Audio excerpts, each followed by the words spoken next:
welcome in to the IDP show live. I am one of your co-hosts, Jake Kohlhagen, joined as always by the incorrigible, the handsome, the hilarious Boo Bam. Jeff, how are you on this wonderful Christmas Eve's Eve? Fantastic, Jake. And yourself, all ready for the holidays? Oh, I couldn't be more ready. Because I have an amazing family who takes care of so much stuff that it just helps me look really good. Just like on this show, Jeff, right? Like people they love this show, but it's really, again, just me holding onto those coattails, and I'm just riding along wherever you take me down this winding stream of success. So I love it. Oh, Jake, you're too humble. All right. Well, we got a couple in the chat already. We got a couple in here, so yeah, let's just jump right to it. What are the people here for? So jumping in right away, we got the Office Depot. Welcome. Glad to see you again as well. What's up, Sleeper Dynasty Start 2 DLs, TJ Watt, Brian Burns, Jalen Carter, and Justin Matabuke. I dropped Matabuke for Grenard. Good choice. Start John. We talked about Matabuke last week, and he's been an absolute heater. The Ravens have a slightly minus matchup here against the Niners this week. I still think Matabuke would be someone that I'd probably want to hold on to at this point, but Grenard's been on a bit of a heater himself too. Houston has a pretty favorable matchup against the Browns. They've experienced a lot of injuries along their line, so I think honestly either are a pretty good start overall. I think Grenard maybe has a slightly higher upside, just as an edge rusher versus that interior pass rush. Yeah, I would probably. You're going to start TJ Watt. I'd probably go Grenard then, since he's on your roster at this point. If there's a way you can maybe sneak Matabuke back on there somehow, I'd definitely encourage that. But we don't know obviously the full makeup of your roster. So, Jeff, who do you like out of this bunch? I'm totally on board with you, Jake. I was just going to say too, if there's any way to re-sign Matabuke or to your lineup rather than just dropping him, even after the season, I would rather have him over Grenard long term. So yeah, once the season ends, that might be a swap to make, or just long term. Matabuke has been on having a great season too. So, yep. All right, and Office Depot. Everyone's having an amazing holidays and is winning. Agreed. Yes. And I gotta assume, everyone coming in here, you're either a degenerate like me who's lost in your primary league. I still have others that I'm out there, and those are now my new favorite leagues. But unfortunately, my favorite league, I lost in the opening round of the playoffs. So. But yes, hope everyone's either winning or just a degenerate like myself, and everyone's having an amazing holidays.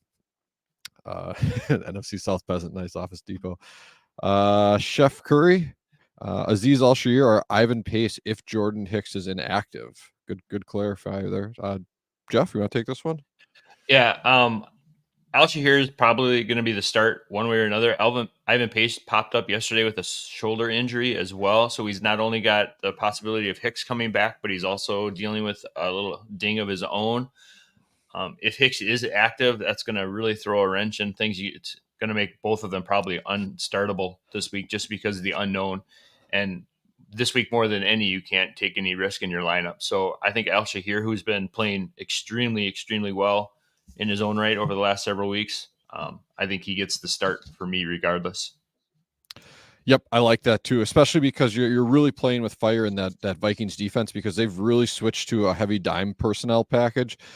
They are really running one linebacker out there as much as they can, and so even if some weird situation comes up, they could start to see just cannibalizing each other's snaps, so neither of them really become or maintain the value that we'd like. And Al-Shir has it locked in, like Jeff said. So I'm totally on board with you.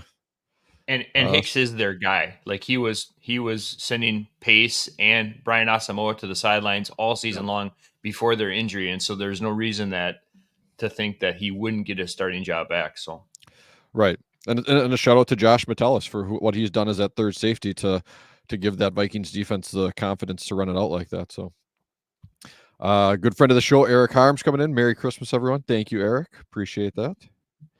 Malik Edwards, need a cornerback replacement for Witherspoon. Fuller, Evans, Davis, other. So if that's Jordan Fuller, Kendall Fuller for the Commanders, I bet you. Yeah, because Jordan Fuller played already. They're playing the Jets, so anybody on again, in Washington's defense, I think takes a huge hit just because of that inefficiency of the Jets. Yeah, I mean, you could the Jets have definitely been turnover prone to a point as well. They're not like top 5 in the league in terms of that, but they're definitely there. So I mean, if you wanted to take the swing on that, like if you're just like, I need that big upside, I could definitely see that. But your floor, I think, as Jeff is calling out here, is extremely low, right? You could be looking at, a goose or 1-2 point game, and uh, it's a bold move. A bold move I wish I would have done last week. If I would have started Jonathan Grenard over Micah Parsons last week, I would have actually moved on in my home league. So boo to me. I'm just gonna cry about my losses from last week all show here. So buckle in. So but That's what this week is all about. It's a therapy session. So if you need to call in and vent, and that's what this is. So who do you like for over Witherspoon there? Anybody? Do we know which Evans and which Davis are we thinking? I got I'm imagining that's Akib. How do you say that? Evans from Minnesota. I'm pretty sure. Akib Evans. Okay. Am I saying that right? I'm probably not getting it right. Which Davis? Yeah. Malik, why don't you hit us with a little bit of clarification on those cornerbacks, and we'll circle back on that just so we can make sure we get you the right. Yeah, it is the Vikings, Evans. So it was and that they get one. Detroit, so that's a sweet matchup. Yep. They're probably And Davis from the Bills. Okay, so yes, thank you for getting those in there. I've personally been okay with Evans. I've streamed him a couple spots already this year in some other leagues, so that would probably be the one I'd go with based on that. Obviously, if you got other options on your waivers and you think that they're worthwhile, feel free to shoot them in the chat and we'll circle around to them. But for me, it would be Evans in this situation. Or you could also visit Johnny the Greek's cornerback corner. That would be a great way to find even a better option than digging with us, because he's the master. He absolutely is. And here it is. I just posted it in the chat. So there you go. So you can check that out too, Malik. So if you got the time and you want to dig into that, that's a great call out, Jeff. Thank you. Or you can ask us too. You can ask us. We'll get it wrong, and then you can go read Johnny's article and you can get it right, because nobody knows cornerbacks like Johnny. Office Depot, that's valuable. I will make the swap season. Hey, if you want to get better in your league, metal sharpens metal type thing. You tell them to come and check us out. We'll help them out. But otherwise, you can just keep riding Jeff's coattails to victories like I do. Hit the like, everyone. Absolutely, I always appreciate that. Malik with a follow up. Frankie Louvu or Nick Bolton. A fun one there too, right? Because just on a side note, I've seen a lot of Bolton chatter just like on Twitter and stuff recently, or X, and it's interesting to think, right? Bolton was such a darling last year, big darling coming into this year, and the injury, the rotation that we're seeing in Kansas City again. Bolton's value has definitely shifted drastically from where we were preseason. So just as something I was thinking about in my head, one of those shower thoughts, and I was like, I'm bring that up now. But anyways, Louvu or Bolton this week, Jeff? Louvu's got the matchup versus Green Bay, who have been over the last 3 weeks the absolute worst matchup for opposing linebackers, just because they don't run the ball. They haven't had a running back between Dillon or Jones who has been healthy enough to run the ball, so the linebackers have suffered because of that. Mm-hmm. Kansas City gets the Vegas Raiders this week, so maybe a little slightly better matchup. I would lean probably more towards Bolton just because he's got a higher ceiling, I think.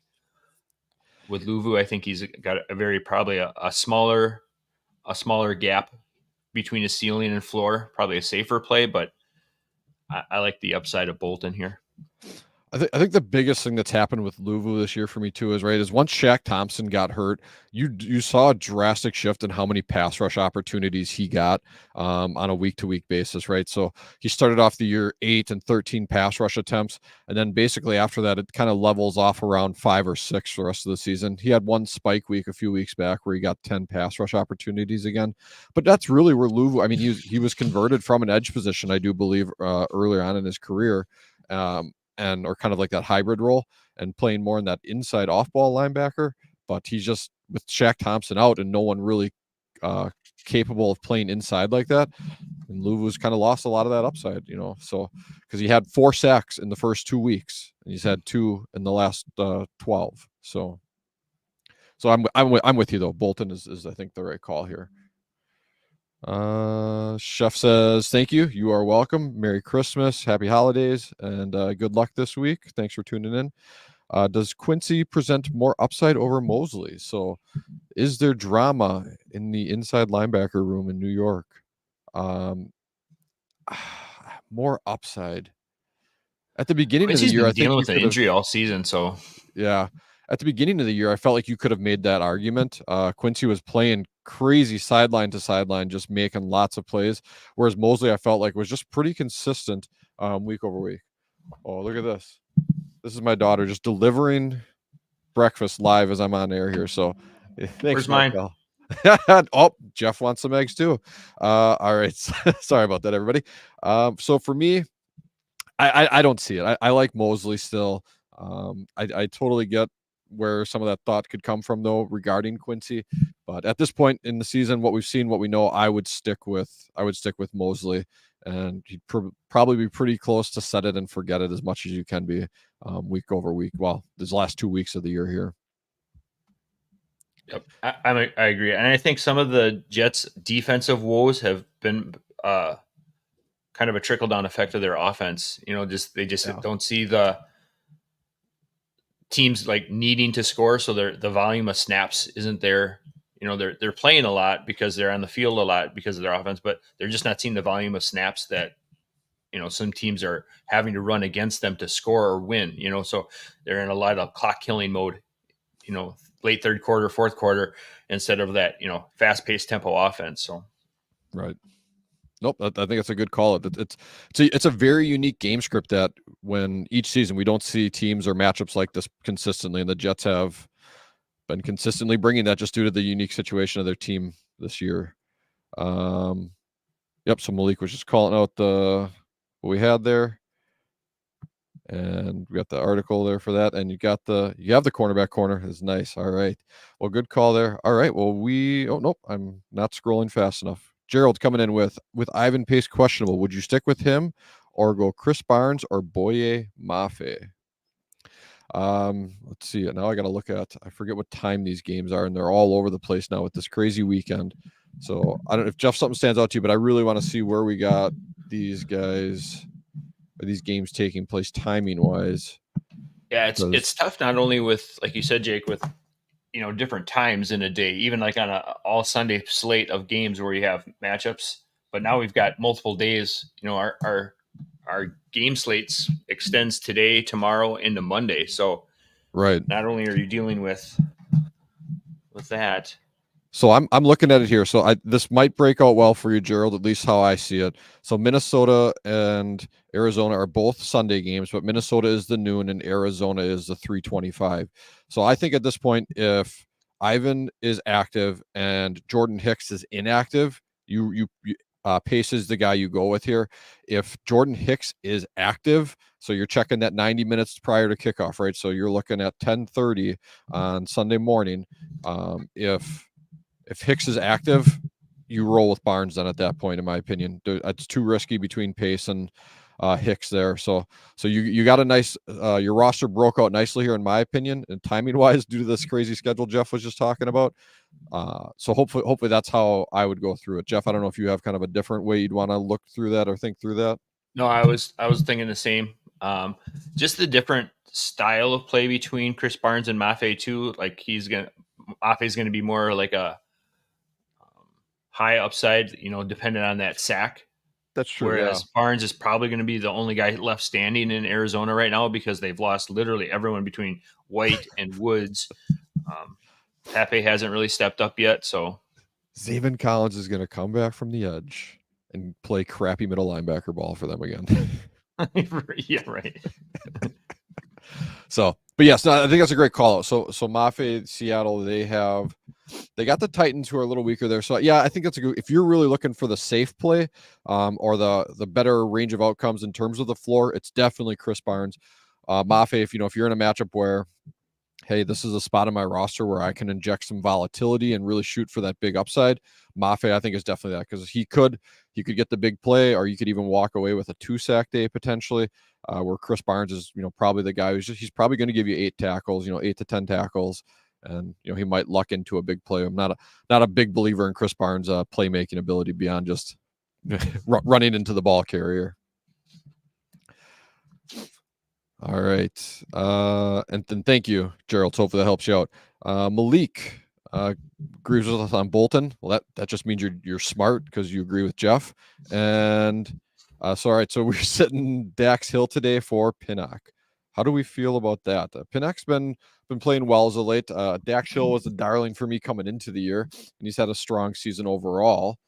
I got to take a look at something quick here. Jeff, I guess I don't know if you want to jump on that one. Yeah, Pinnock gets a bad matchup this week versus Philly. For some reason, that high-powered offense of Philly just doesn't yield a lot of points to the opposing safeties.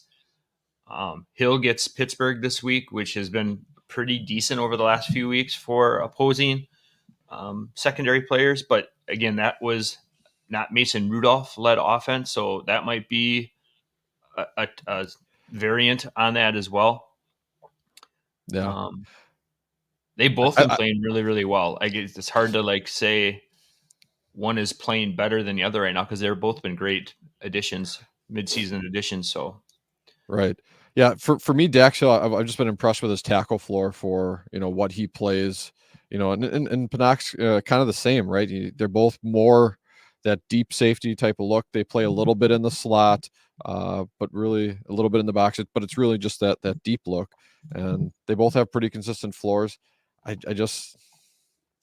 like Hill just a little bit better as a playmaker, but it's tough against Mason Rudolph. I think you're really at a coin flip here. I'd probably personally lean Hill, and that's mostly just because I have more understanding and more film that I've watched on him. Because again, he was someone I enjoyed coming out of Michigan from his rookie year last year. But I wouldn't fault you one bit for putting Jason out there. All right, Andrea, Bynum or Brisker? So it's a good conundrum to have there. Right. Chicago has Arizona, and Minnesota has Detroit. Oof. This is close to me. Without even getting into the nitty gritty, my gut says Bynum.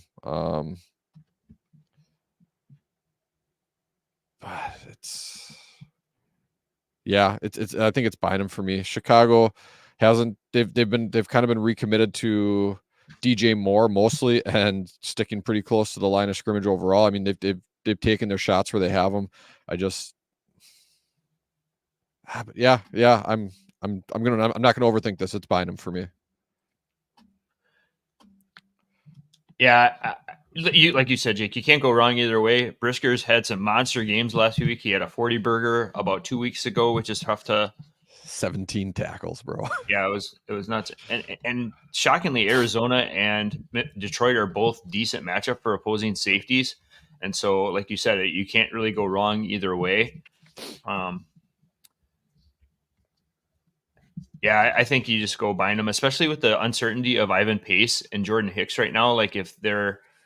If Pace is kind of dinged up a little bit and kind of questionable, and if Hicks doesn't play, Bynum might be kind of called upon to play a little bit more of that in the box and get a few more tackle opportunities. So I'm going to lean Bynum in this week just for the storyline there.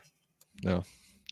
So I don't think you're wrong either way, but if you want to go with Bynum, and then that way, if it is wrong, you can just blame us at least, and you'll have that, so you can sleep easy on, whatever Christmas Day, and just enjoy that. But good luck, Andrea. Hopefully that one works out for you. Matt says streaming cornerbacks deep league. Oh boy. Well, I would reference you back to Johnny's cornerback article that we've shared before. So Cornerback Corner. I'll put the link in the chat again here, Matt, for you.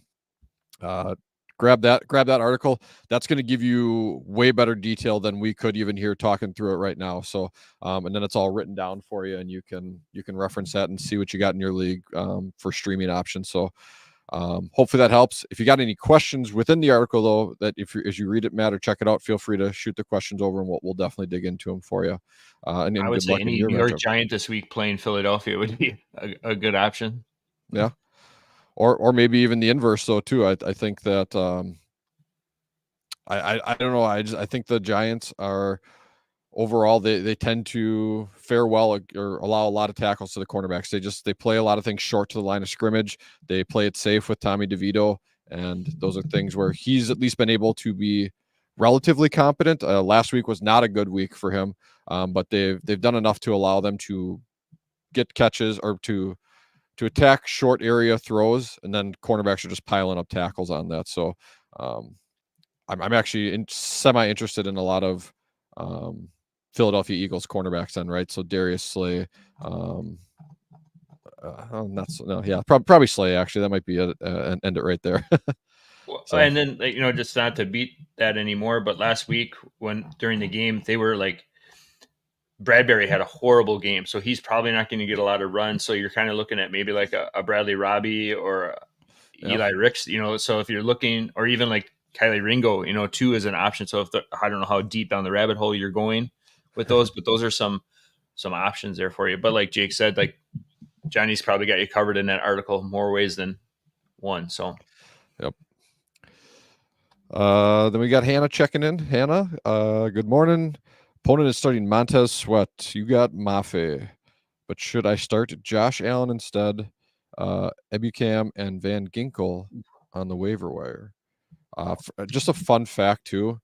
Andrew Van Ginkel's son is named Rip, and I learned that from HBO, the Hard Knocks. So he's got a son named Rip Van Ginkel. I just wanted to point that one out there for you guys can enjoy that naming convention for a child. So, but as who we're putting out there this week, Josh Allen, the Jaguars, Tampa Bay Buccaneers, they've been allowing a lot of pressure, but Mayfield's done a nice job in the pocket. I really do like Josh Allen this week. Colts got Atlanta. It's Atlanta, who's just been pouring points to. Yeah, they are starting Heineke this week now. Yep, I was just gonna say that's a wrinkle, and Van Ginkel's been doing amazing this season. But they get a matchup with Dallas, so I think Josh Allen is the start here. Yeah, I'm trying to put them in order in my head here. I agree. I struggle to go away from Josh Allen at this point, and I think it would be Allen, Ebukam. I think I'd go Mafe over Van Ginkel. So that's how I got him, Hannah, in my head. So if you got something kind of in there, maybe you find an intermediate with it. If you're a big Ebukam fan, or a believer this week, I could see that as well. But yeah, I would struggle to go away from Josh Allen this week, especially they're in a big situation here too. I don't know if they'll have Trevor Lawrence. Sounds like he might clear and play, but they're going to need that defense to step up in a big way for them with some of the injuries they've been experiencing lately. Yeah, it's Josh Allen or Ebukam for me. Probably leaning more Josh Allen, but. Yep. All right. So good luck, Hannah, and Merry Christmas again to you and all. So Gerald calling out to thank you. You're welcome. Addie's in the chat. Ooh, royalty. Early. Oh boy. Must have an early tea time or something. Daniel coming in. Starting DL is Alex Smith and Van Ginkel. Have options on waivers like Mafe, Autry, Wanham, and Metabuke. Shallow bench, so lots and lots of options on the waivers. So, I just said that I would start Mafe over Van Ginkel. I still stand by that there. I like Highsmith in there for you overall. He's a relatively consistent guy. It's the Bengals have been a little less than ideal to edges recently, especially with Browning in there. His time to throw has been pretty quick overall. The big play upside's not as much there, but the Steelers are the Steelers too. They have lived off of Highsmith and Watt as pillars of that defense for some time now. So, excuse you or bless you. Not sure what that was. It was like a mix. I would probably.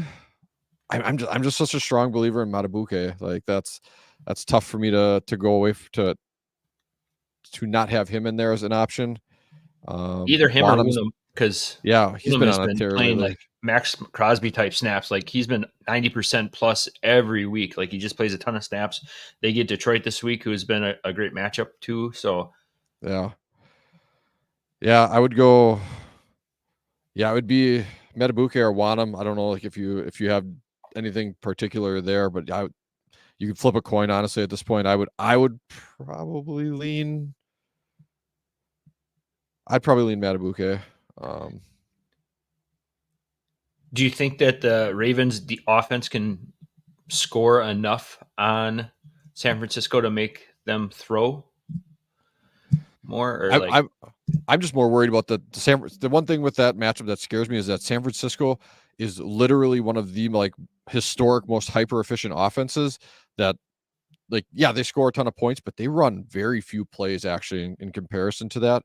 And that's just, so can Baltimore's defense do enough to keep them running plays so that the Ravens defenders get more opportunities to make plays, right? Because ultimately IDP, the baseline of it is volume. You need to be out there for snaps, and the other team needs to run snaps. So, I mean, I guess with that said, you could probably, I probably might have talked myself into Wanham here actually, because they're gonna grind it out more. They still like to throw the ball enough. Like, they're not like some 60-40 run team. They still have a pretty good balanced pass attack. Yeah, Wanham's probably actually the play here, I think. You talked me into it, Jeff. See, this is why it's not just your good looks. We keep you around for many, many reasons. Knew I should have been a lawyer. So yeah, so Daniel, keep Highsmith out there. Go pick up Wanham. And I would be okay dropping Van Ginkel straight up, 1-to-1 for that and getting them in your lineup this week. All right. Spillane or Luvu? It must be the Carl Granderson, Frankie Louvu week, because every other question. Right. To me, this feels like Spillane pretty easily. I don't know. I mean, when I look at this, I didn't have any hesitation in my head. It came pretty quickly to. And Pacheco is supposed to be back for the Chiefs this week, so that means a little more run game, not so much efficiency or reliant on Mahomes to check the ball out of the backfield to McKinnon or CEH. So I think Spillane he's the guy. Yep. So yep.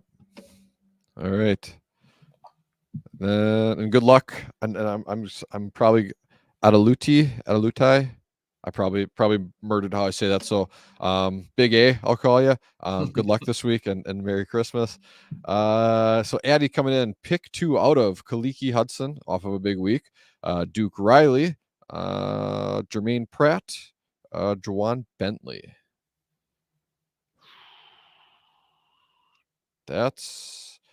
Pratt stands out to me as, I think, the one that's a must. Oh boy. I'm actually torn here. I know the Jets, we talked about how inefficient their offense is, but Kaliki Hudson had a wonderful day last week, showing how efficient he can be. Of those names, Bentley is sticking out to me a little bit just because I think that Denver is just going to try to control the clock, control the game. The Patriots injury list this week is like longer than their actual roster. So I think that they're like not going to be competitive at all in this game. And I just think Denver can kind of run away with it. I see that.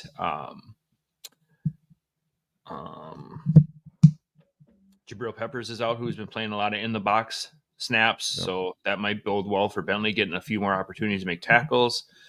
I would lean towards Pratt and Bentley myself. Yeah, I think Pratt. I just the offensive game script of Dallas and Miami definitely intrigues me too. The shootout nature of what that could be. We're in sync on Pratt. I'd probably go Pratt and Riley on this one. Bentley would be third. Hudson, I like what he did, so maybe it's more of a shout out to him. It's probably hard to say that he's going to replicate that against the Jets this week. So yeah, Pratt, Riley, Bentley, Hudson. You got Pratt, Bentley.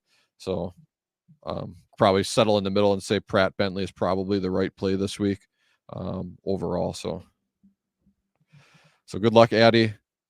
Enjoy the tea time, because otherwise I have no idea why you're up this early in the morning. Have a Merry Christmas, bud. Hannah coming in. All right.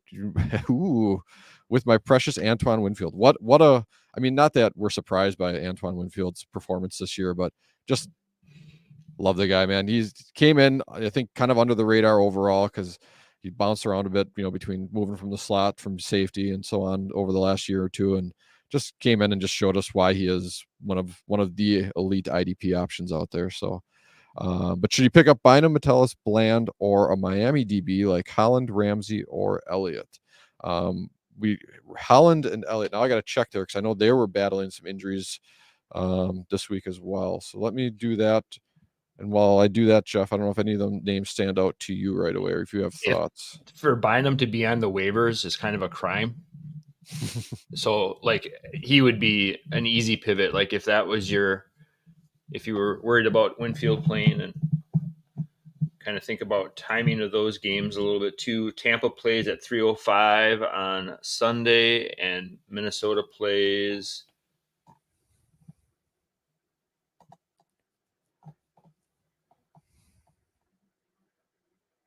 at noon. So you kind of have to make a decision, or if the early inactives come out, I would almost be fine running Bynum this week, regardless.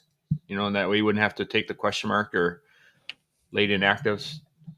Yep, especially if you don't have to drop Winfield to get that. Like that would be the one thing where it's like I'd rather have Winfield on my roster than Bynum, but if I could have both, let's do it. And then I think you're safe for this week. Yeah, and it looks like Javon Holland is going to end up with a questionable designation, but he got limited practice all week, so he's likely to play this week. And Deshaun Elliott coming off concussion, no designation, full practice by Thursday this week. So if anyone's interested in those items or those options, excuse me, those are both going to be ready to go for us this week. All right. Then Corey, Phillies number 3 in points allowed to safeties. So I think that must probably been from a earlier chat. I'm discussion. Apologies, Corey, where we missed that. Polo coming in, start 3. Bynum, Brisker, Hill, Winfield, Petrie, Branch. Ooh, what a list. Yeah. Just to back up one spot, Jake, when we were looking at that's season long too.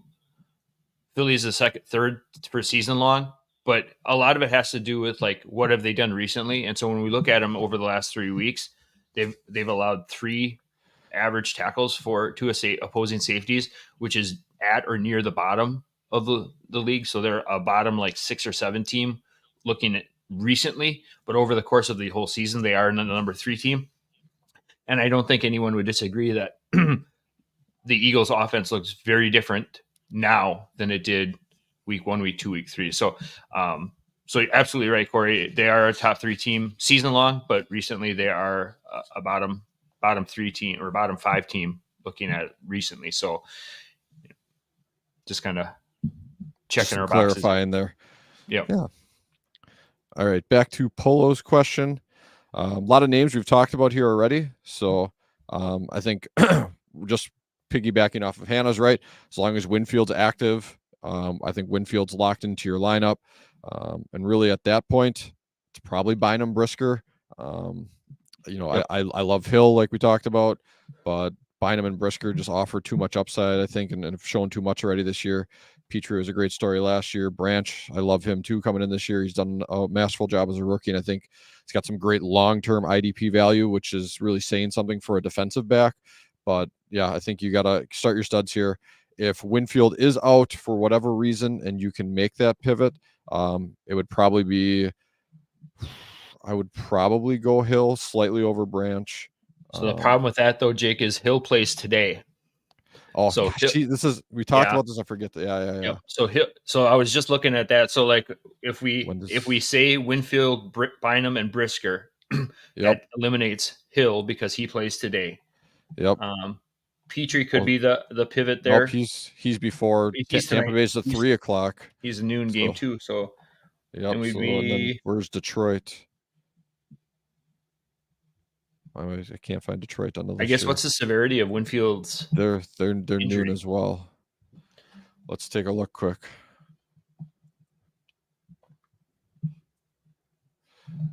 Typing is apparently hard this morning. Let's see here. He is going to walk away. So I think this is probably exactly why Hannah's most concerned, because he had no designation Wednesday or Thursday. Picked up did not practice on Friday for a calf injury, and then questionable was his designation. So I haven't heard or seen anything on X or Twitter recently to give cause that there's a severe chance he's not going to play. So you can definitely run with him there. Worst case, we talked about some other options. Miami, Deshaun Elliott is healthy from his concussion. Maybe that's someone you can pivot to there if you want to try to see if Winfield makes it in time for that game. Otherwise, just if you had to go, what is it? So it'd be Bynum, Brisker, and then yeah, you can pick between starting Hill today or Branch tomorrow. Yep. And games after that, you're looking at Sunday night with the Broncos. I'm sure Kareem Jackson's available. He's going to make a start. So if you had like an absolute desperation throw to get a starter in, he's probably going to be available. Yep. We've talked about with Jabril Peppers being gone, maybe a Mapu finally gets a little bit of run for New England. For the Philly Eagles, you're looking at Sidney Brown has been playing a lot of snaps the last few weeks. He might be an option for you. And I think that has a lot to do with, and that seems relatively consistent because it seems that with Matt Patricia calling plays now, they're switching to a heavy 3 safety look out there. And I think that's why you saw Sidney Brown get so much, because he's the next safety up at that point. Yep. And to piggyback with that too, with Nick Morrow and Cunningham both being dinged up, not playing, they might only have one linebacker in Shaq Leonard. So Brown might get a little more run as an option there on Monday night too, or Monday afternoon, I guess we should say. So for what I it's would worth, almost go. Sorry, go ahead, Jake. Well, I was just gonna say, for what it's worth, Jalen Mills is who's got the tentative designation behind Jabril Peppers, and so that's a name that I haven't even thought of all year mostly. So might be another option to pivot there. So we're going down a big rabbit hole here, but I think you're going to take us right back to where we need to be here. So I guess the question is, Jake, do you feel confident enough in Winfield picking up a late week injury to hope he plays? And if he plays, he doesn't get re-injured? Or do you just want to go Bynum, Brisker, Hill? And those are 3 great options already. So it's not like you're losing, 16 points down to 0. Winfield's, right. might be dropping 2 or 3 points from Winfield to Hill or whatever, however you want to look at that. Yeah. For me, I'd probably just throw in Hill right away. Right. I mean, see what you get. And it gives you something to do today, right? You don't want to spend time with your family. You don't want to pay attention to them. Now I got to watch the Bengals game, right? Like Hill is playing. So yeah. So hopefully that helps you, Polo. Sorry. It was a big winding path we took to get there. But hopefully it gets you where you need to be, which is into the championship next week. All right. We got Malik coming back round. So need a second DN this week. Kuntz, Huff, or Tuhill, leaning Huff. Kuntz has been a fun story and great production here recently. But to me, you nailed it on the head. Huff, he's got a matchup. He's been playing well. He's efficient. He's successful. It's Huff by far and away for me. Same. Agree. I love the Kuntz. I was doing a little research on him this week too, and love to see what he was doing. Two Hills is kind of a fun play too, but I don't think he's near the ceiling or floor that Huff is providing right now as well. Mm-hmm. What's Two Hill running here? I'm 100% with you there. Speaking of Huff, someone that I just hope that I hope he gets a chance, to either get a bigger run next year or just a bigger role overall, right? Because I mean, he's been just phenomenal, and I don't know if that's mostly because he needs to improve his run defense or whatever it is, but as a pass rusher, the guy has just been dominant this year. So did you were looking stuff up on Tuhill? Did you have some more? I was, but he wasn't playing what I was thinking, or playing as much as I thought he was. So okay, yeah. All right. So good luck, Malik. Kangalang, how do we feel about Charvarius Ward this weekend? 49ers getting the Ravens. They are the Ravens are passing slightly over what we've seen from them in the past few years with their new offensive play caller, but still kind of a lower end matchup overall for cornerbacks in terms of your floor. So Ward's been a pretty big playmaker. I'm okay still starting him, especially in cornerback required leagues. But that's something where if you wanted to get into like the depth of that, if there's other options, I know you can definitely let us know if you got some things out there on waivers or some options in your lineup as well. But I don't think I'd struggle to put Charvarius Ward in as a starting cornerback this week against the Ravens.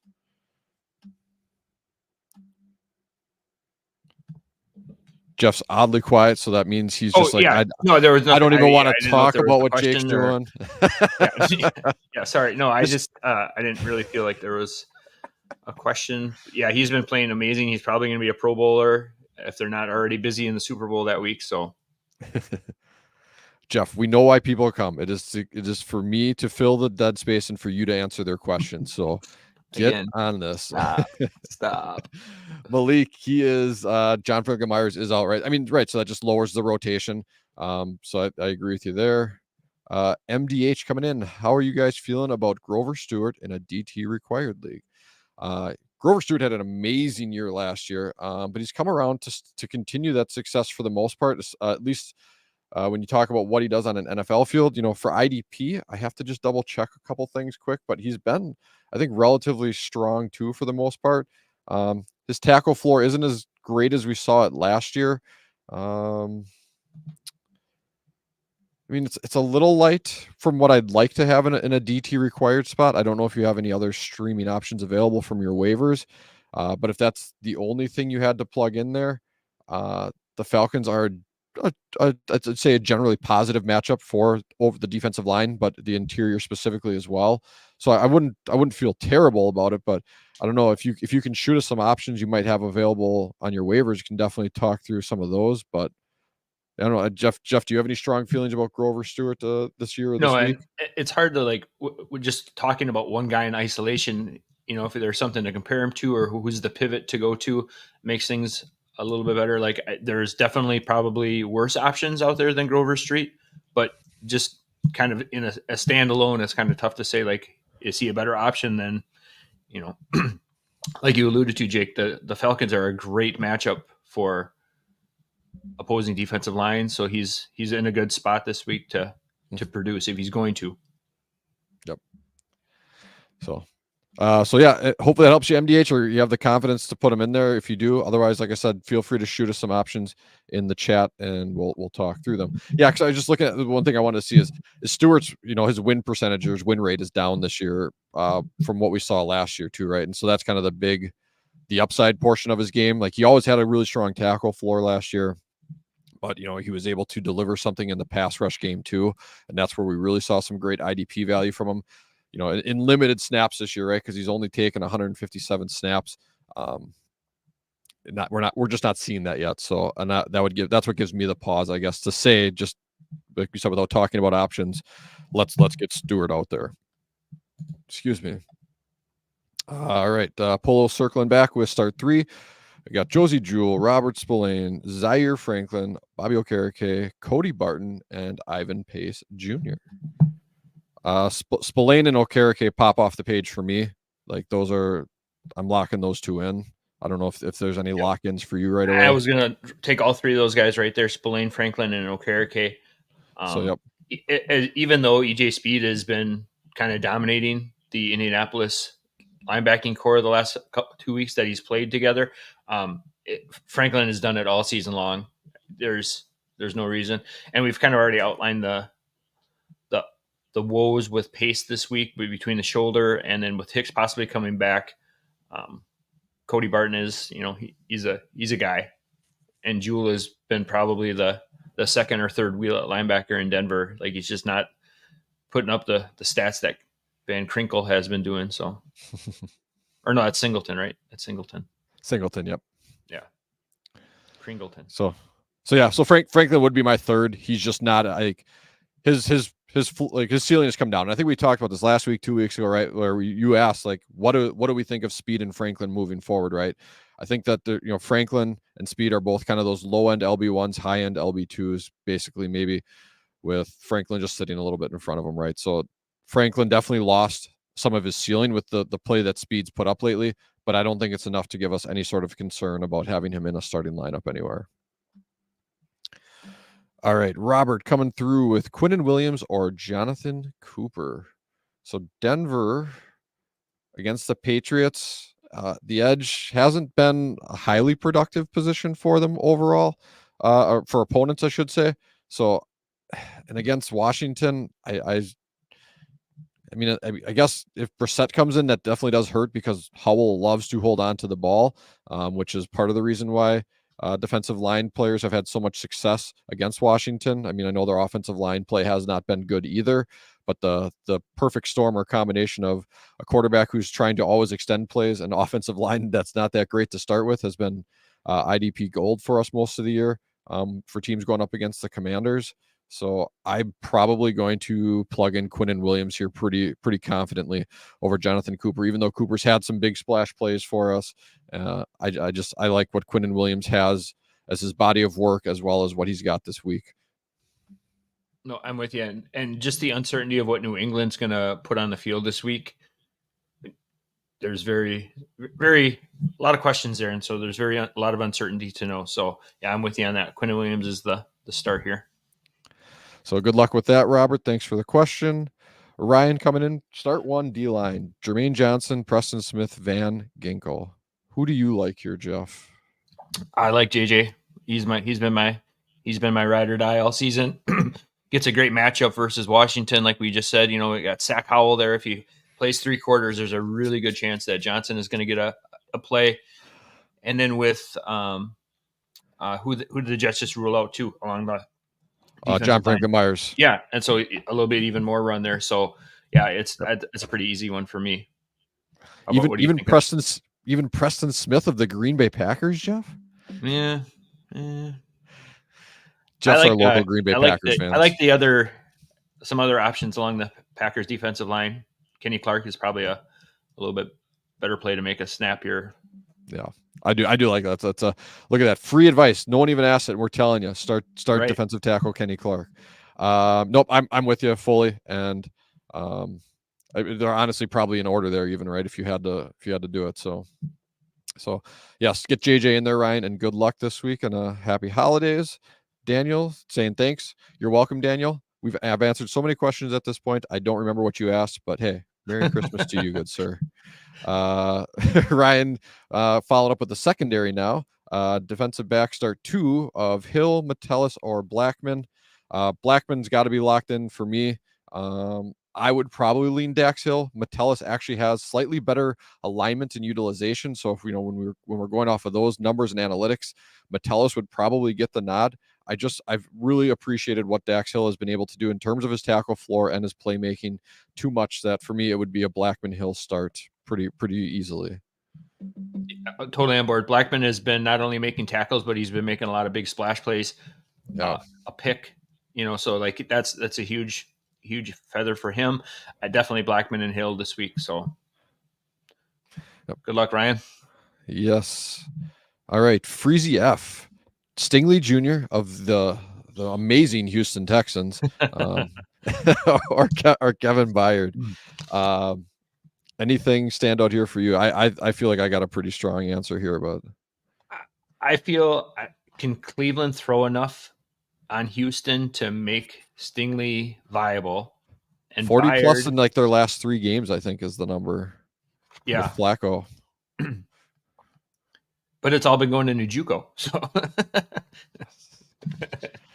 I think this is Byard pretty easily for me. Yeah, because it's a 1-game sample. We talked earlier about Matt Patricia being the new defensive play caller over Sean Desai there in Philadelphia, but Byard pretty quickly in that 1 game has played a lot more box snaps than we've seen the rest of the season. And considering that, that's where Byard had played plenty of that role in Tennessee for many years. And was a playmaker there or deep, didn't matter what, but now you're going to put him closer to the line more often, potentially. To me, that just gives a boost to what's already a pretty solid floor in an IDP playmaker that we've loved for years. So I totally get the desire to play Stingley because, I do bet that they pass 40 plus times again this week. And so Stingley's been a playmaker out there. I don't know that I can go away from the consistency of what Byard's shown us and a significant increase in his potential alignment and utilization closer to the line of scrimmage. Yeah, and you're banking on a turnover with Stingley. You're banking on that interception, whereas Byard's his high tackle floor is definitely going to be outweigh that opportunity or chance. So, yeah. All right. Good luck, Freezy. Thanks for dropping the question. Another Ryan. We got so many Ryans this morning. Coming in with Josie Jewell, Damone Clark, Nate Landman, Jonathan Grenard or Ivan Pace. Pick 2 for the flex. I like Grenard again this week. So I mean, assuming that the defensive line scoring has enough boost, or you get enough of a boost for sacks there, I definitely would be comfortable in injecting that upside into my lineup, especially in a flex position. Outside of that, I mean, I lean in Landman. I think If defensive linemen do get a boost, then it would be Grenard. But for me right now, I would almost have to lean Ivan Pace and Landman. And I know we've talked down about Pace this weekend, just with a lot of uncertainty. But that's based on the injury reports of him and Jordan Hicks, right? Right. Those are the big asterisk caveat listed next to that one. Yeah. But I think Landman can get enough done this week versus Indy. We got Jonathan Taylor coming back, for the Colts this week. I think their offense is going to be more efficient with him, so they're going to run a higher volume of plays. So I like Landman and Pace if it's a tackle heavy league, but if defensive linemen get a bump, I could definitely see a case for Grenard over Pace there. So, yeah, yep, I'm in line with you, sir. So thank you, other Ryan Green, Ryan 2.0. Hannah, thank you. Yes, you are absolutely welcome, Hannah, and same to you. Happy holidays. Shay coming around again this week. Any thoughts on defensive back Jalen Thompson for Arizona? Can I drop Merrig? I think Merrig was in a really negative matchup overall last week, so I don't want to take too much away from that against the Chargers. Easton Stick coming in, the game script got way out of hand way fast. I think Merrig was out by the fourth quarter. So I'm not. Merrick's been great this year. Nice revelation after having a couple down years to start an IDP production. But Jalen Thompson went out there and healthy, especially between him and Budda Baker and what they're rolling out there right now, has too good of utilization for me to pass on Jalen Thompson over Merrick, given even most game scripts, right? Like Jalen Thompson would be pretty much a standard, someone I'm running in there over Merrick most weeks, given match. He's pretty much matchup proof compared to Merrick, in my opinion. So, but yes, don't read too much into last week for Merrick. I think he's still got some value to deliver in IDP this year and potentially going into next. But Thompson's the guy for me here, pretty far and away. 100% on board. And I think one of the things that we can't get married to our defensive back position, like there's such a huge turnover.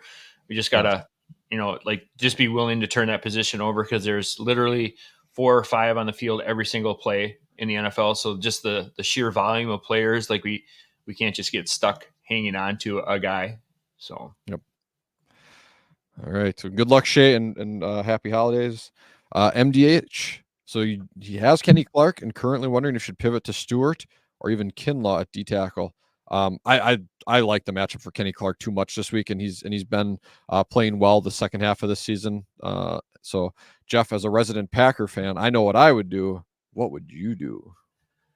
Like we said, I like Kenny Clark's matchup this week versus Carolina. I think Stewart's great, Kinlaw's great. I just don't think they're getting the volume of snaps that Clark is getting, and Clark has been producing most of the season too very well. And I think mathematically the Packers still have a chance for the playoffs, so this is definitely a must-win game. So yeah, I know. They're still they show up on the graphics still, so they still have an option. So, but yeah, I'm leaning Kenny Clark this week. So yeah, KC all the way. And that's not even being biased. That's not even just being a Packer fan. That's just Well, as another Wisconsin native, right? Like I live here, I hear all this stuff, but I'm not a Packers fan. I'm a Texans fan. But no, Kenny Clark has truly been great. So I feel like I am unbiased, and you're spot on in what you're saying. So, we get some KC in our lineups this week. Ryan, thank you so much. Happy holidays. Same to you, bud. Best of luck this week, and hopefully we'll see you in the championship next week. Cliff H, Landry, Montez Sweat, Chubb, or Grenard. I've already espoused to what I think Grenard can do this week, so I'm definitely okay there. But Montez Sweat has really been playing on another level since coming to Chicago. I would be hard pressed to put anyone above Sweat at this point. It would probably be Sweat, Grenard, Chubb, Landry for me, but Sweat pretty easily has the one spot. Yeah, especially going up against Arizona. That's Great matchup for him. Yep. And good luck, Cliff. Robert, circling back around, is Chris Barnes worth an LB3 start over Bobby Wagner in a bad matchup? That's interesting, but Jeff's telling us no, so we know that Jeff has never gotten a call wrong. Jeff doesn't get anything wrong, people, ever. It's close. I can see why he's asking the question. I think there's some merit to it, but yeah, I think at this point, Wagner, you're still plugging him in. Yes, he's had some down games per se at this year, but that happens. I think it's the same thing. Justin Jefferson had 3 points in championship week last year. People still drafted him 101 this year, right? Like, and maybe that's a bit of hyperbole, but yeah, I think Wagner's still the guy you want to plug in here over Chris Barnes. And the thing with Wagner is he's such a savvy vet. He can diagnose the plays on offense before they happen, and he puts himself in such great position to make plays. And Tennessee is like stat crew is a sneaky. It really is, yeah. They're like the cheat code when it comes to like assisted tackle. So even if he's near the pile, maybe if he's on the field, he'll get an assisted tackle every play. So I love it. All right, I'm gonna try to speed us up here. I think we're running a bit behind. We're on the questions here. Malik, circling back. Jordan Battle, Harrison Smith, Aitu Melifonwu. I murdered that. On waivers, should I give anyone a grab before games this weekend? One game from the finals. You guys have been holding it down all year. Thanks again. You are welcome, Malik. I don't believe in Melifonwu's ability to deliver that consistently. He's limited pass rush opportunities, converting at high rates. Those aren't things that I generally tend to try to latch onto. Battles had great alignment and utilization since taking over that role, so I think he might have a decent floor. Harrison Smith, someone who is just in that defense under Flores, they blitz and rush safeties a lot and play them up closer at times too for big plays, at and beyond the line of scrimmage. So probably Smith over Battle by a little bit would be someone I'd be willing to stash because I like them just, regardless of who they're playing. So I don't know if anyone stands out for you, Jeff. Not of those guys. And like you said, Melifonwu is like a cool story from last week, but he did have the sack, which was kind of an outlying thing. He had been playing 100% of snaps in the last 2 games just because of Tracy Walker not being in there. And so the volume has been there. But I don't think there's nothing there that's screaming, plug me in. So, yeah. So good question, Malik. Robert, do we think Antoine Winfield suits up? With a questionable designation, but a full DNP on Friday, I think there's probably like a 75% chance he plays. So this goes back to a lot of the earlier conversations where we tried to weave through the game times that we have this week to make sure that, you're covered in that situation. If you got a deep enough roster, you can play the game and wait and see what you got based on what other players play. But I think there's about a 75% chance he does, just because they're in the thick of it, right? They're right there. I think they have a chance to really take a good lead in the NFC South now with Carr and the Saints losing on Thursday. So and as a leader of that team, I'm guessing he's going to try to be out there. So and if it was a bad enough injury, I think they would have listed him as doubtful. So yeah, I think there's a good chance he plays, but Jeff, I don't know if you feel differently. No, I'm with you. I think there's probably a 85% chance that he plays. So, yep. See, he said 85. I say 75. So we'll compromise and say Jeff is right at 85. 80% chance. Good luck, Robert. That means there's a 0% chance he plays in.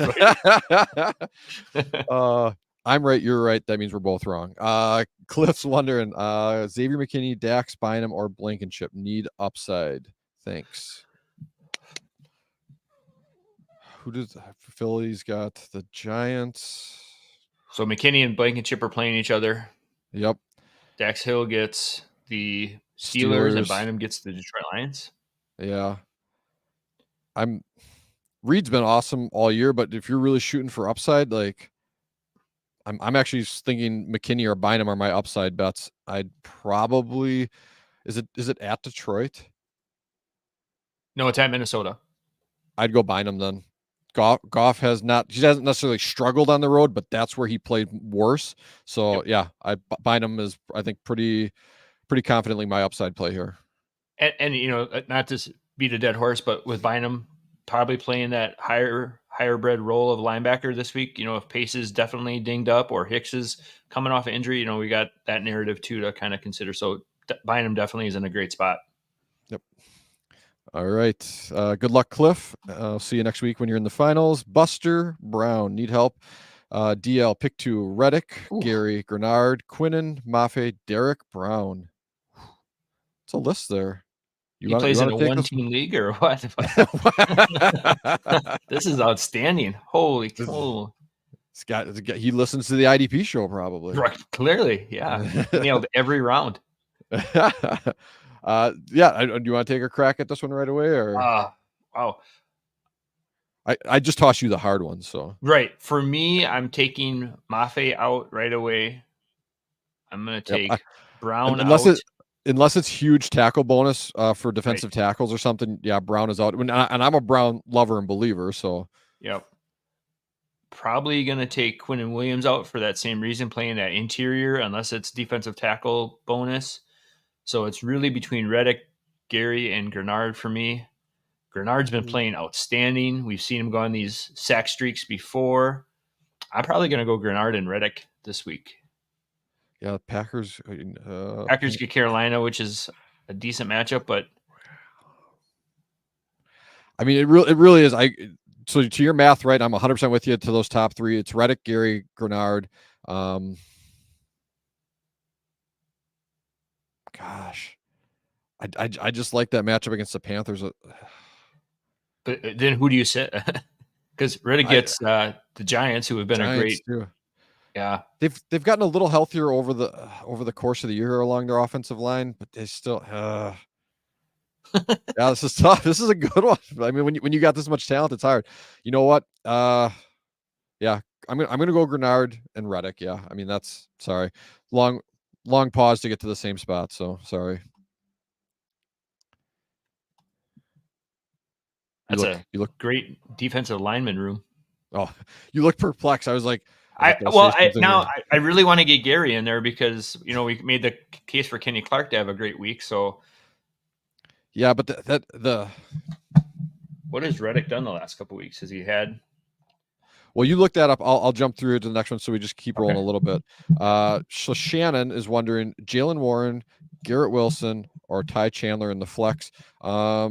If you're getting some sort of pass catching boost here, I think you got to go with Garrett Wilson. They've shown a penchant to still just pepper him with targets, and he has the ability to make one play into something special. Ty Chandler's in a less than ideal matchup overall, but he still should see strong volume. I'd probably go Garrett Wilson, Warren, Chandler in that order. Scratch it. Garrett Wilson, Chandler, Jalen Warren in the third spot. So that's how I see them ranked there. I'll keep rolling here, Jeff, because I think you're looking up the. Yeah, no, Reddick's our dude. Ever since Gary signed that contract, hasn't had a sack. So I think he's got too much money in his pants and he can't get off the line. So we're gonna go. He's like Scrooge McDuck with those big bags with dollar signs on him, and he doesn't have the burst anymore. Right. That's the kind of analysis that's going to take you to a championship. Hard hitting on this Saturday morning, right? But Reddick's been hot lately too. Yeah, you got to roll with that and the talent. So, SRM's wondering Buddha or Dax. Oh. I like Dax, but I think Buddha's just got too good of alignment most games that I would struggle to go away from that over him. I know. Let me just double check here quick. Or you can go ahead, Jeff. Any chance Buddha is the linebacker this week? I'd lean Buddha ever so slightly here. Yep. It's close. It's definitely close. So, all right. Good luck, SRM. Justin Sword coming in. Tremaine Edmonds, Kaliki Hudson, Christian Harris, Terrell Bernard. To me, need 3. Okay, there it is. It's just underneath. Okay, so basically, who we cutting out there? It's probably Christian Harris for me. Really? He was my first guy that I was going to say as a start. Look at us. Cashman's ruled out already this week. Christian Harris has been playing a very healthy number of snaps over the last several weeks alongside Perryman, who's also dinged up with an Achilles injury. so he's probably going to get full run. Oh, I did not see the Perriman injury. That is Yeah, okay. Schefter just Okay. texted me that, so that's how I Did knew it. that's I saw you. Okay. Yeah. So I love Christian Harris. He kind of went through a high spot at the beginning of the season. He was the man Yep. there, and then he kind of got out of favors, and then now he's kind of regained his play the last couple of weeks. So Tremaine Edmonds for sure, Christian Harris, and then Yep. for me, it's probably the safety of Terrell Bernard versus the unknown. You know, Even so, this is where it comes down to, right? Because it is a poor matchup to potentially against the Jets for Hudson, but now that with the Chargers having Easton Stick and that offense too, and the coaching staff change, is there? So it's like, which narrative do you believe, right? The coaching staff change, and now the players are playing harder because there's something new. I actually with Harris's news for me, it was Harris and Hudson, or excuse me, it was actually Harris and Bernard. I like Kaliki Hudson this week, so. okay. Um, we're locked in on Edmonds. I think we're both in on Harris then. So you're kind of you're out on Hudson Well, this week with the poor matchup. You think? um, I just really worry about putting in somebody who has one really good game, because I can see a narrative where he goes in this week and doesn't play. Yep. Um, who does Bernard get? They get the Jets, you said? No, they get the Chargers. Oh, Hudson gets the Jets. oh, I, yeah. I think I'd lean towards Bernard just because that team has had one more week with that coaching staff, and they're playing for their jobs and things like that. Yep. So I think I like Bernard over Khaleke Hudson just because of that uncertainty. Yep. So we're in agreement, Justin. Edmonds and Harris need to be in your lineup this week. So then it's do you want to get it wrong and go with Hudson with me, or do you want to get it right and go with Bernard with Jeff over there? So Oh, good luck. Oh, okay. And then now I see this. He threw or Pace Hicks. He also has that combo there. Okay, so for that does change it for me actually. So it's Hudmans, Edmonds, Harris, and then Pace Hicks, whoever you get healthy there. So if I 1,000%. could, Yes. if I could just look three things down the list here, we would have saved a lot of time. So sorry about that, Justin. Edmonds, Harris, and then whoever you get in Minnesota is who you should be rolling out there this week. So we can see you next week in the championship. Shimble, Jalen Hurts. Oh, I think Jalen Carter, I'm guessing. Yep, and he corrects Yes. it down there. So Jalen Yep. Carter or Matabuke. Ooh. Matabuke feels safer just because I like he gets better volume. If I'm remembering correctly, they're still rotating heavily in that interior, that defensive front, between Carter, Cox, and Jordan Davis. So I would go Matabuke, 60-40 here. Yeah, I agree. And Carter's only been playing. He's been playing less than 50% the last 2 weeks of snaps, and so just not getting the volume. So Yep. All right. Shay's coming back around. You are awesome. Thanks so much. Happy holidays. Same to you, Shay. Sean popping in.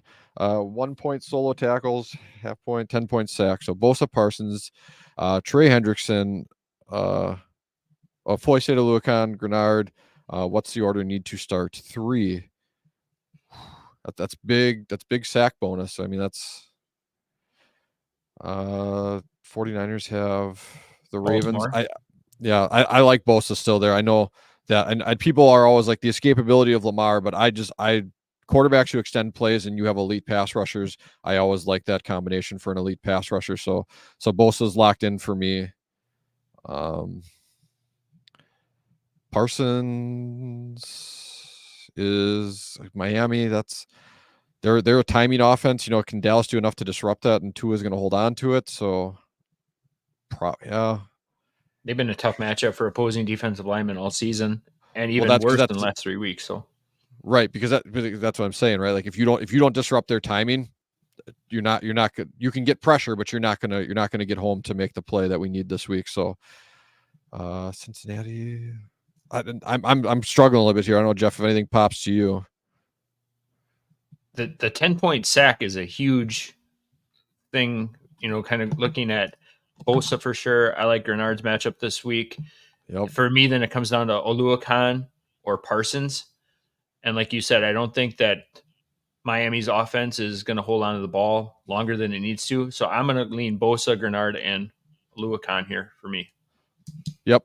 I'm with you there, and I know, right? That feels gross. A lot of times this year you start your studs. So taking Parsons out of your lineup, but sometimes you just got to look at a bit more than that. And yeah, I'm with you 100% there. I'm a little closer maybe on Hendrickson than you are. But in the end, it doesn't matter because you're only starting 3 here.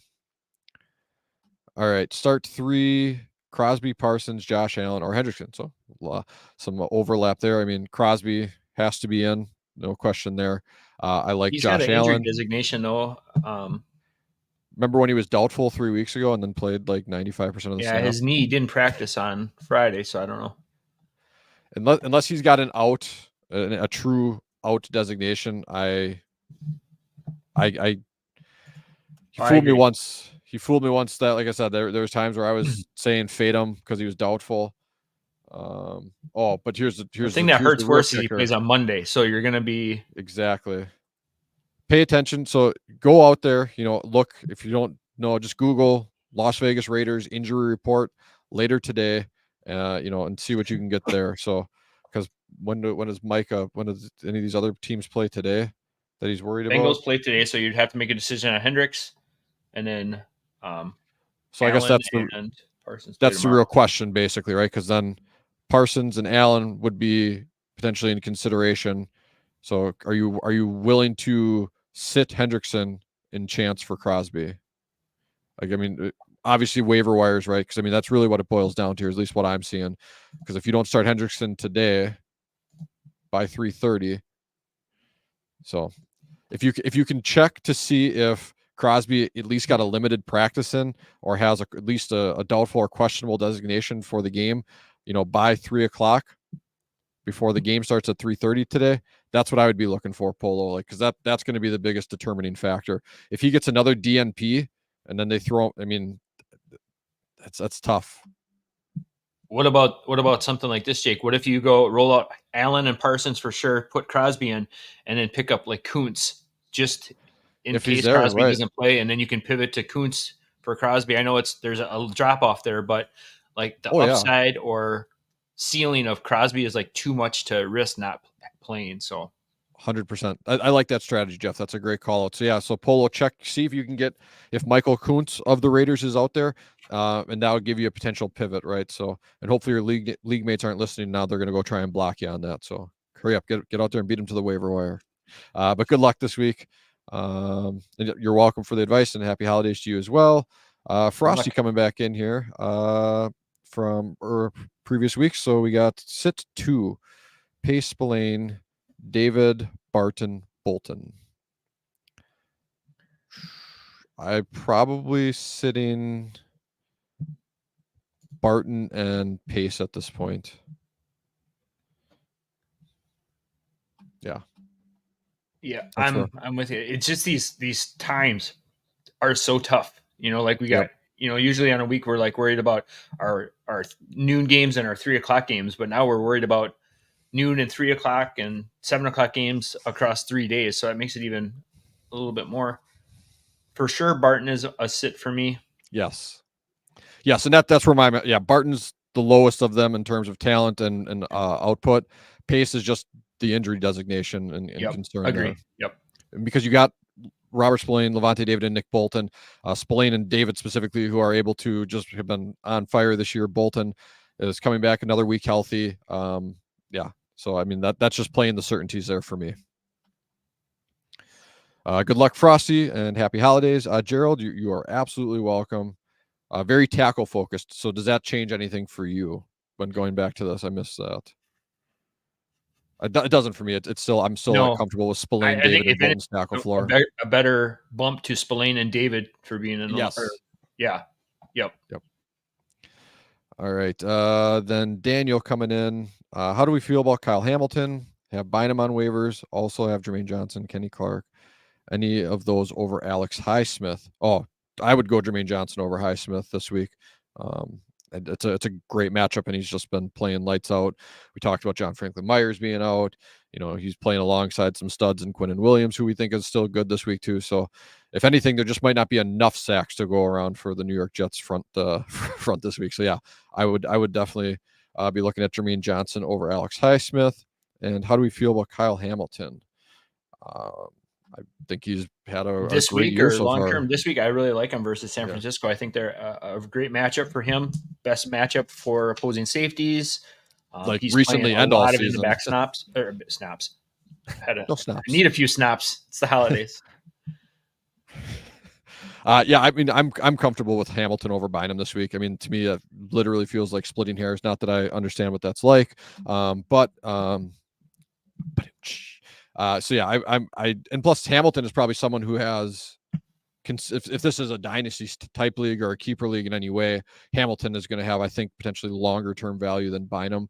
I think that Bynum has been he had a nice year last year. This increase, I think, is what we've seen for Brian Flores led defenses and the safeties that they have, and the way they attack, and the way that they take risk up front, which the safeties get to be a part of, but also leaves more opportunity on the back end then, because obviously if an offense is able to get past that pressure, their safeties are the ones who are making the plays on the back end to stop that. So not trying to take anything away from Bynum. I think it was just a nice perfect storm for him this season to get Brian Flores and what he's been able to do. But it's Hamilton this week and going forward. Sheemble coming with Jonathan Cooper or Alex Highsmith this week. That is a great question that I was not. I don't have a great feel off this one. Does anything stand out for you, Jeff? Again, Cooper playing New England this week. I just don't know what they're going to bring offensively this week. Highsmith is, I know he's a little bit less of an option in the last question, but I think he's still a viable option in most leagues. He's probably still DL2, DL3 at worst. And Cooper, I think maybe at best this week is a DL3. So I'm gonna go Highsmith just for the upside. Yeah, and the thing I like about Highsmith a little better is he's consistently winning his matchups up front better. When you look at the PFF win rates, so Cooper producing a lot up pressures. I think he's just, I don't want to say just. It's a result of being a high motor guy. Extended plays, those types of things is where he's seeing a lot of success. I don't know that we'll see that against a matchup against New England. So good luck, Sheemble. Corey Bland getting a pick 6 this week, to the moon. Johnny would be the one to make that call. I don't know, Jeff. What do we? Dallas has got Miami. They got Miami, so I mean, it's a timing based off it. We saw like in the game against the Jets where he locked in on a couple of wide receivers and they took advantage of it. I think they had a pick 6 in that game. I mean, I could see it. Fire up Bland if you got him. So. All right, Shea coming back. Just saw that Devondre Campbell is out. Need 3 linebackers: Landman, Hunter, Pace Jr., Spillane. So I think Landman and Spillane are probably locked in for us, right? That's what we've talked about this morning, Jeff. I'm kind of trying to read you a bit there, but then it leaves us with Hunter and Pace Jr. Is that Daniil Hunter with probably an edge designation as an outside linebacker? If that's the case, I'm probably going to lean Hunter over Pace. Like again, we said, shoulder, Hicks. I know it's tough to sit Pace because he's been on just such a run the last several weeks. I mean, unless you have like significantly depressed scoring, right? Like your sacks are only worth like 4 or 5 points when you stack everything, then, and Pace is out there and Hicks isn't, I could definitely see you going Pace, but I mean, assuming you have some decent scoring towards your big plays, Landman, Spillane, Hunter, if that's Daniil Hunter. Good luck, Shea. Cliff, 1 linebacker: Anzalone, Bolton, Luvu, or Quincy Williams. I know the guy gets dissed a lot, but Anzalone just keeps every week. He just keeps producing stats and stuff like that. Bolton is still, like you said, coming back from injury. Not quite the Nick Bolton of old. Luvu's been, a lot less of a player this year than former. And Quincy Williams just, him and Mosley just kind of cannibalize each other right now and haven't really asserted themselves either way. So as gross as it is, I think Anzalone is probably the guy. Yeah, it's Quincy's definitely the odd man out, for me in this equation. I think and honestly, it comes down to probably Anzalone or Luvu a little bit for me. Um, but I can ride with Anzalone with um, Minnesota has some competency, I think, with Nick Mullins at quarterback and Ty Chandler running the ball. So I think Anzalone's going to have plenty of opportunity to make some plays and pile up those greasy haired tackles that he loves to make. So then we got Summer coming in, 2 out of Hicks or Pace. So you got the split or the pivot there. That's perfect. Okereke, Landon Roberts, EJ Speed, and Zaire. EJ and Hicks penciled in for now. I almost like Okereke and Speed versus Speed and Hicks myself. There's just so much uncertainty with that Minnesota piece. I in weeks 14, 15, 16, you can't risk a 0 or a, so, and Speed has been getting it done all season. Okereke has been getting it done all season. Like those are my options. Well, Speed's not all season, right? Because he came in late. But once he's been in, yeah, okay. So I didn't know. So I just want to make sure you weren't like mixing him up with Zaire there in your mind, right? Because Zaire's been in the lineup all season. So yeah, Okereke is locked in number 1 for me out of this group. I sneaky kind of like Roberts just because the Bengals seem recommitted to running the ball with Browning back there, but yeah, it's got to be between Speed and Zaire for me. I get it. Speed's been piling up a ton of the solos recently, so he's making a lot of those tackles in space, which are super valuable. So you probably got to lean Speed there, but I'll ride with Jeff here. Okay, Speed. It's twice today, Jake. twice today. You'll be wrong. Yep. All right. Kevin, start to Josh Allen, Matabuke, Grenard, Landry, Buckner. Another good defensive front here we got. So I'm probably, as much as I like Matabuke, I'm probably looking Grenard and Josh Allen. Those were the 2 that jumped off the page for me. Yeah. Grenard has just been such on a run, man. He's been 4 or 5 games in a row with the sack right now. And I know last week against the Titans was a plus matchup, so not trying to take anything away from there, but he did do it without Will Anderson, right? And he's going to be doing it without Will Anderson again this week. And he did it without Will Anderson last year when he put together some impressive streaks. So, and they really are playing for something right now. So, the defense is playing at a high level. So, yeah, Allen and Grenard would be the ones I would fire up this week. Cliff, it may sound crazy, but 49ers D or Tampa D if Beathard starts. So I mean, yeah, if Beathard starts for Lawrence, you have to put in the Tampa defense, even though they are pass funnel. They got enough injuries with Zay Jones potentially missing time. Kirk's already out, and they've just been struggling as late as a whole, anyways. So I like that Tampa D over the Niners D if CJ Beathard is there. But if Trevor Lawrence is in, it's even against the Ravens. I like the 49ers defense. They got enough playmakers that sure they maybe give up 21, but they get 3 sacks and a pick. No, I agree. And I like that. And the hard part with that is Tampa plays Sunday night, and then you'd have to wait till Monday, or the 49ers. So I guess that makes it even easier to decide. You can, if Tampa's going to roll out against Beathard. If he does, then that's an easy call. If not, you got a safe pivot to San Francisco. Yep.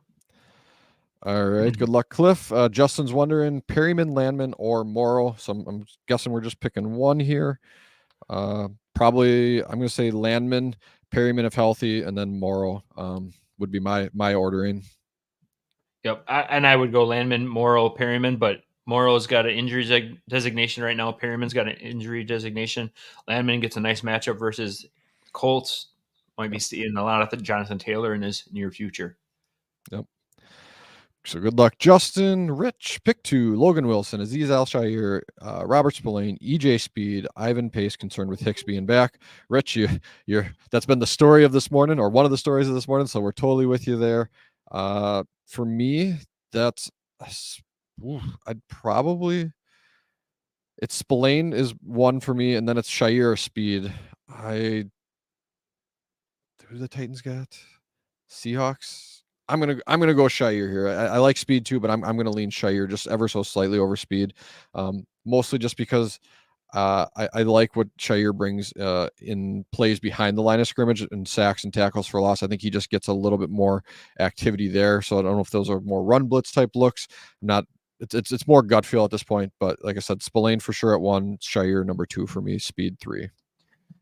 And I think again it kind of goes to that. What are they going up against with speed going up against Atlanta? We don't even know what Arthur Smith is thinking this week. We don't know what he's thinking all season long. Like is this the week he finally does what he's supposed to do because his job is literally on the line this next couple of weeks? Like, hey, maybe I should be playing my number 7 overall pick in Bijan Robinson. So. And 2 points for Solo if that helps your decision making at all. You did clarify that with us. Yeah, no, I'm with you. I'm gonna go Spillane and Shire on those 2. So awesome. Rich, thank you. You're welcome, Rich. Happy holidays and good luck. Kevin coming in, start 2 again. Elliott, Diggs, Bland, Metellus. I already sat Debo. Yeah, Debo had a nice game, 6, 7 tackles.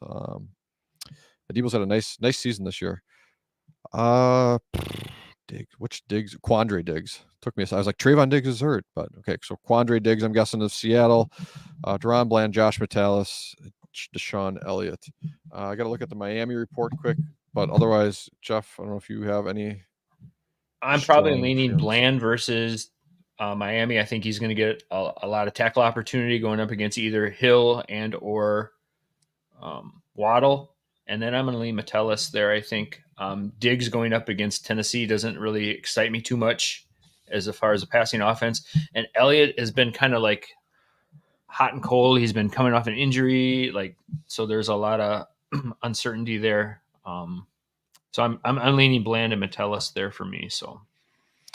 Yeah, I'm with you there too. Yeah, looking at, I know I looked at this earlier, I forgot, but he's coming off concussion, Elliott too. Like I know he's cleared it, but it's just it's very real re-injury risk there too. So, and yeah, I Bland is a bit of a kind of a volatility play, but we love the upside there. I think, and Metellus is just good utilization, right? He's playing down as a linebacker a lot, and they're in that heavy 3 safety look for Minnesota. So yeah, I'm fully with you on this one, Jeff. I can't talk myself into Diggs or Elliott. So yeah, and prior to the injury, Elliott had 4 tackles, 1 tackle, 1 tackle, 3 tackles, and then he had a big game versus Tennessee with 8. But outside of that, he hasn't really done anything in the splash play department either. So.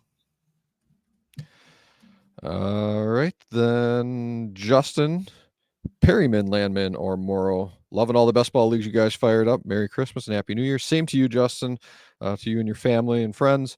And yeah, well, I'm quite confident we will have plenty more best balls next year. So circle back for those, Justin, and anyone else. The IDP show, log into the website, follow them on socials, and they will have those next year for us again. So if you want to jump into some IDP madness, they're the guys to do that for you in the off season. But anyways, Perryman, Landman, or Morrow. Did we literally have the same question? He asked us already. Okay. It was Justin. Okay. Yeah, Justin asked us and we answered it. But you know what? You asked us, you said something so nice to us, we'll answer it again. It's Landman. So we're living in the Matrix. It's a glitch. Right? Did you see the black cat walk? Black cat. I was just gonna say that. Oh my god. Oh my god. Best friends forever. Did we just become brothers? Did we just become it was Daniil Hunter, so yep. Hopefully we helped you out there, Shay. Then Justin, need 3 defensive backs. Marquise Bell, Kyle Duggar, Josh Metellus, Jonathan Owens.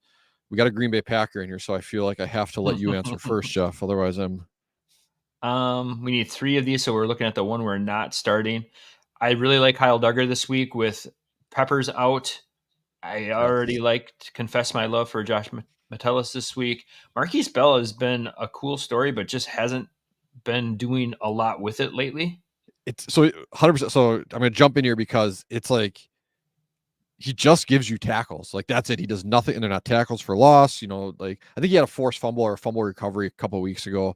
But I mean, that's it for the amount of snaps he's playing, and to see just limited other plays, big plays, those splash plays. I struggle to get excited about him in my lineup, especially when how you already talked about the first 2, and Jonathan Owens I think has a pretty plus matchup this week as well. And with Campbell ruled out, like he's going to probably play a little bit more. Yeah. So, yep. So I sorry to interrupt you, but I'm guessing we're both going to the point where Bell is the odd man out here. Same. Awesome. Good luck, Justin. Sean coming back with another one. Thanks for listening to decide on the Hendrickson play, as I like his matchup versus the backup T and backup quarterback, even if the pace will be slow. Yeah, I mean, and I don't think Hendrickson is a bad play. So, I mean, if you want to get him in there and be safe, because I believe you had, if I remember correctly, you had scheduling concerns with it too as well, based on who you had available. I don't think Hendrickson's a dangerous or risky play at all. So, I think you can definitely fire him up in there, Sean. I'm just trying to look back here. So many questions in here. You guys are making me feel so popular. Here it is. What was it? Bosa, Parsons, Hendrickson, Grenard, and we had to start three. So, I mean, if you wanted to go Bosa, Hendrickson, Grenard, because it's such big play upside, I'm totally good with that. I don't think you're taking a risk or making a bad decision at all. Foye obviously he could pile up 15 tackles on his own, but yeah, I totally get where you're coming from. So for me, I think we still landed on Parsons would be an odd man out, which would be kind of the weird situation. So it comes down to that Hendrickson, Foye. Yeah, like I said, if you want to swing upside, I can get behind that. All right. Sheemble, any reason for Quincy's quiet last handful of games? Nothing that I can see when I look at, you look at his PFF grades, like he's not playing especially poorly. I mean, you could put some of it on, he's had more missed tackles as of late. So, I mean, really, you see that kind of split of the season. He's that's 6, 8, 10, 11 missed tackles in the second half of the year here versus 2, 4, 6 in the first half. So, I mean, there's definitely something maybe there. You're talking about, somewhere 5 to 7 tackles left on the field. So it's another tackle per game, essentially. But that doesn't feel like enough to say, this guy is clearly trending down or out of his role with that team, especially after just getting an extension this last year. So nothing I'm overly concerned about Sheemble. I think it's just gone to the point where first half of the season, Quincy was felt like a plug and play. Now you're someone that you're going to start questioning. Is he the right LB 2 or 3 in my lineup? So nothing that stands out for me that I'm concerned. Jeff, I don't know if you feel differently on Quincy for anything. No, and I think some of it has to do with game script too. I think that the Jets season was lost once Rodgers played 5 snaps, including his Achilles. So I think that we even though they were in it, they took a step back mentally in that. And I just think between his injury this year, he's been kind of coming off an injury, and just that whole mindset of the Jets. I don't think their heads in it. So yeah, maybe I think that's a fair buy point. Low opportunity. Yeah. All right. Good luck, Sheemble. Shea rescued again. Thanks, guys. Jeff is my lifesaver, right? So that's how I look at it. Stop. The candy, because you're so sweet, Jeff. Oh, yeah. Summer, 1 for DB out of Metellus, Buddha, or Brisker. I would probably go Brisker, Metellus, Buddha. I think I put Brisker in that situation out of those 3. I'm agreement. Yeah, it's definitely Brisker or Buddha for me, and Brisker's been super hot. So let's ride the hot hand. Playing a lot of box snaps, only with Sanborn sent to the sideline. So Bears been running a lot of 2 linebacker looks with Brisker in the box. So, yep. All right, Rich always got one more for us. Yep, we see that coming through. We'll get to that one. Curtis, thoughts on Taylor Rapp tonight, or speed or Hudson at LB? I've said I feel like Hudson is on a good path and on a good trajectory. Someone I'm interested in rest of the season and there, but Speed's got to be in at this point. Speed's proven it. Speed's making the plays in space that we love to see, piling up solo tackles. So it's pretty easily Speed, and I think Jeff, you're probably in alignment with that. I know you're not as high as on Hudson on a 1-game sample.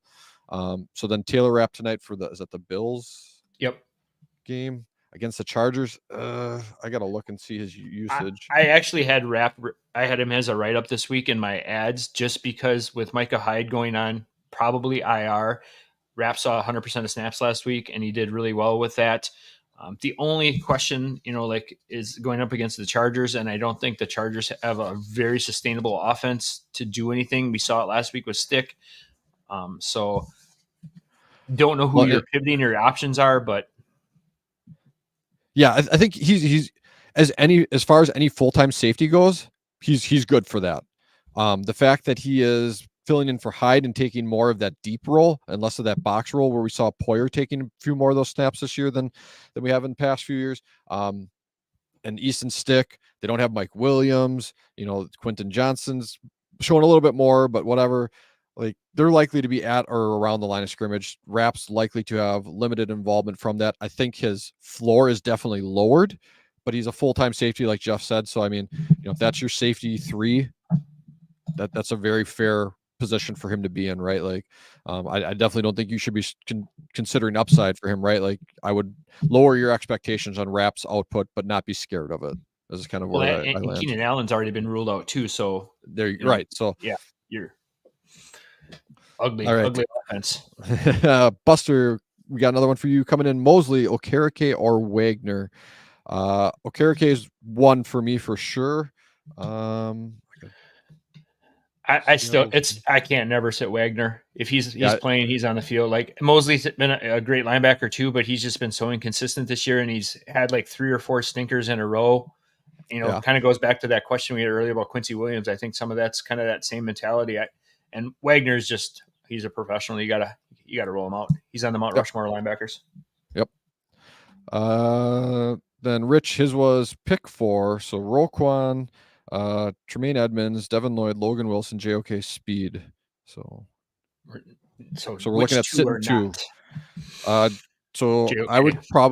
I would probably take out. So Logan Wilson's my first one to take out, and you're saying JOK, and I got a funny feeling we might be flipping what we say there too. Just I think it's JOK and Logan Wilson at this point. Yep. Those are the 2 I'm sitting. Lloyd's been just tearing it up lately, alongside of Luakan. Speed, like we love Speed. Edmonds and Roquan they're the boys. So yeah, Edmonds, I could, if you wanted to argue Edmonds could be in that possible bottom 2. I think there's a case for it, but he's been the benefactor of some nice splash plays too, especially in the passing game. That yeah, I'd still start Edmonds. It's close though, but I mean, so yeah, Roquan, Lloyd, and Speed are clearly your top 3. Edmonds, you could argue if you feel strongly, I guess, but I would be more inclined to start him over Logan Wilson and JOK. That's a great linebacking room. We've had a lot of great decisions they have to make this morning. Like, there's been some tough. That's probably why these people are asking questions in the semifinals week, right? Because they built out these amazing rosters. So, all right, we got Buster circling through again. Josh Metellus or Jordan Battle. I like Battle as a rookie and what he's done, but Metellus is probably the right play here for me, especially against Detroit. Yeah, it's Metellus. Yeah, he actually, and then Buster's got a follow-up question. He's got Petrie, Metellus, or Battle pick 2. So, ooh, Houston's got It's easy for me because I've been a Petrie hater since last year.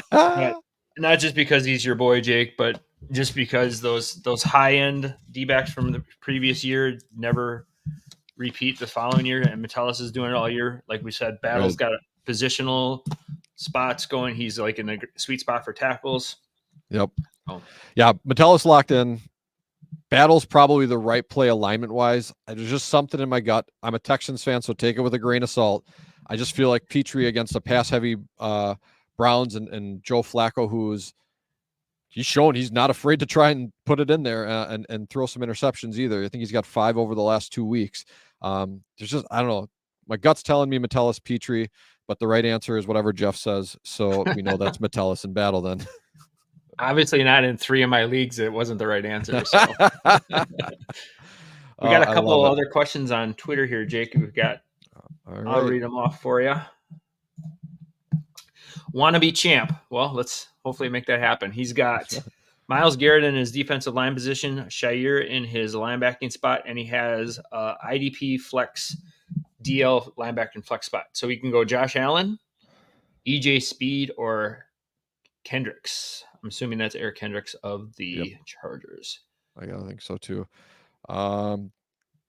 Don't see scoring considerations. So for me, it says please help me pick one flexor, any combo of the 3. I'm actually leaning a little bit more towards starting Myles Garrett in his defensive line position and Yep. getting Speed and Kendricks both in his lineup and sitting Shire this week. Shire versus Seattle isn't a great matchup Mm-hmm. for opposing linebackers. Speed, we've talked about a ton already today. And then Kendricks playing Buffalo. I think it's going to be a blowout situation. They're going to be running the ball a lot. They had a lot of success last week with James Cook running the ball. So I think, there's a world where Kendricks can pile up some tackles for the Chargers this week versus the Bills. Yeah. You gotta have Garrett in there. I think you gotta have Speed in there, and I think you sold me on Kendricks. I can get behind that. So Sitting Shire and rolling out Speed and Kendricks. Yep. All right. Good luck. Want to be champ. Hopefully we make that happen. Got another one here from Noob. I'm in a semifinals of a start 10 offense, 10 defense best ball dynasty league, and I want to maximize my point getters. With Campbell out, should I drop him for any of these? Hicks, Perryman, or Tavai? Appreciate the help. I mean, if you know Hicks is going to be there, I would definitely say for Hicks. Tavai had, I think he had a pick last week off of a Kadarius Toney drop. Like, I don't know. It's Hicks or Perryman for me. And I'm okay with dropping Campbell for either of them. But it's Hicks has got to be playing, and Perryman's got to be playing too, because they're both got injury designations that we're concerned about. So, yep. Perryman kind of sent a cryptic tweet this week too about I'm out here doing all the best I can, don't question and stuff like that. So that's kind of an odd. Must be hanging out with Devin White. I was just or Jamal Adams. He's got yeah, right. Speaking of which, I see that he's not playing this week, and then we're all like fired up about Julian Love, but then he might be having a kid, and so he's not even with the team right now. But if they have the baby before the game, they're going to fly him out there to get him in the game. So, wow. Jeez. Can't even. Well, with that, there's a question that came in. Look at that. Look at your segue. Skills, oh. Julian Love or Blackman? It's Blackman. Even if Julian Love's catching kids in the delivery room or catching interceptions on the sideline, it doesn't matter. I'm still starting Blackman here. Agree. I think that's a great call. And against Atlanta, I think that is whether Arthur Smith finally does what he needs to do and runs the ball with Bijan or gets the ball to Kyle Pitts. Blackman, I think, is going to be the recipient on either of those ends. So that's a good call. All right. And then I see we also had before that stashes for 2024. Thoughts on Henley, Simpson, or Dorian Williams? Williams is really the only one out of that group to see any significant playing time, but he also lost it then to some veterans. But the fact that he got out there on the field would give me the greater excitement in terms of just, what we've seen so far. But, if I had to pick on that, I'd probably Henley is probably the one that gives me the most excitement because Kendricks is pretty old. Murray, he's had a good season. He's definitely had a better season than before, but now that they're going to be bringing in new coaching staff, they might be looking at, hey, we want to rebuild around. They don't want to extend to people that they're not certain on. We'll give these rookies a chance or people they're going to bring in. And Trenton Simpson, Patrick Queen's been playing lights out this year. I think Queen's going to come back in that defense. So, yeah, to me, it's pretty easily Dorian Williams, then Deion Henley, and then Simpson I probably wouldn't even give a thought to right now. Yeah, I really like the Henley call just because of the new coaching staff coming in next year. Cheap contract. He's still in that rookie deal for a couple of years, someone to build around. He's going to probably get more of an opportunity over the vet. So, yep. So then Malik's also wondering Jordan Brooks over Speed this week. I wouldn't. I know it's a decent matchup or a good matchup for Seattle, I think, overall. He's been hurt a bit this year, the last few weeks specifically. So I just like the consistency of what we got with Speed there. So I'm Speed over Brooks pretty easily in my mind, 70-30-ish. I'll go 71-29-ish. So again, for the right answer. All right. Good luck, Malik. Cliff coming in. One linebacker, Kendricks, Edmonds, Levante David, Lloyd, Spillane, Speed, Mosley, Bolton. Spillane or Speed? Probably Spillane. Just against the Chiefs. They're where they're attacking the field is clearly not downfield. Teams don't want the Chiefs doing that. Everything is underneath. Their ADOT is way down. That's where Spillane's going to live and feast. So, and definitely that funnel right to him. So, but here's the thing: there's a good chance you're not wrong on anything here. Like, right. Holy crap, do you have a list here? So, yeah, it's bad when Mosley and Bolton are probably the odd men out, the 5, 6, and 7 option in this. Hey, you're doing it right, Cliff. So keep it up. Awesome. Love those two-man leagues. Love those two-man leagues. All right. Well, that's it for the questions. I do have to get running here. So your eggs are wonderful cold. Show, right? They really are. But no, thank you, everybody. Best of luck. Good luck. We'll see you all back in your championship weeks. And have a wonderful Christmas, everybody. Thank you.